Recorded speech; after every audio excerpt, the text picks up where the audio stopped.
make sure that I enter this UC, which is one of the reasons that we are a bit skeptical of any immigration, quote unquote, enforcement laws that y'all are trying to pass. This UC is from The Guardian. It says, immigrants with no criminal record now largest group in ICE detention. You know, I listened to Mr. Van Drew. Without objection.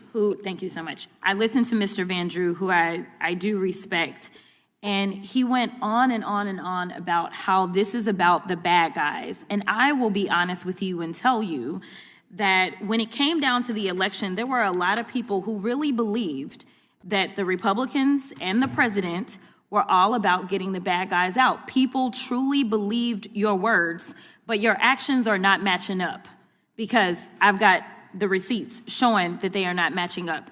And so call us a little paranoid in believing that the hypocrisy may continue to come from across the aisle. Speaking of hypocrisy, I do want to point out, since we're talking about Jeffrey Epstein, because we couldn't talk about Epstein before. If y'all recall, we were gone for about 2 months because we couldn't talk about Jeffrey Epstein.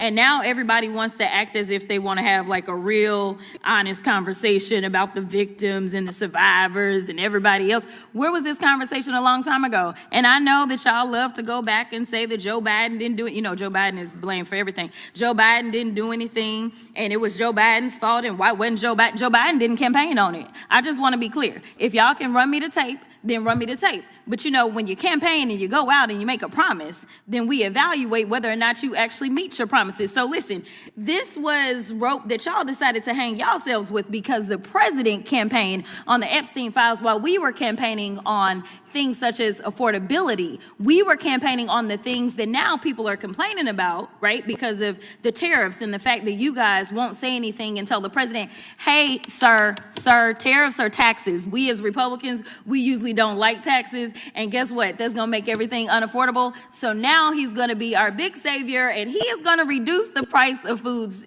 because he is the guy that actually increased the price of foods. So listen, if you can have this honest conversation about Epstein now, let's just go ahead with this lame duck president and be honest about everything that the American people care about.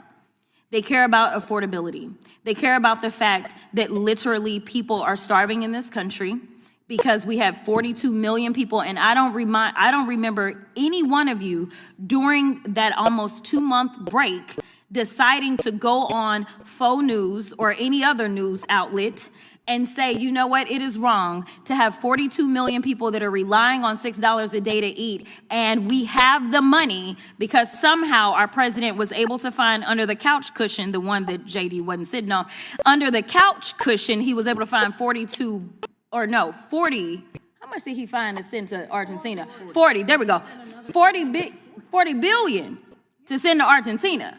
But those emergency funds, he couldn't find them emergency funds so that Americans could eat. So listen, if y'all are gonna be honest and talk about Epstein right now, let's be honest about everything that is causing y'all to lose real bad. Did y'all see the election results on November 4th?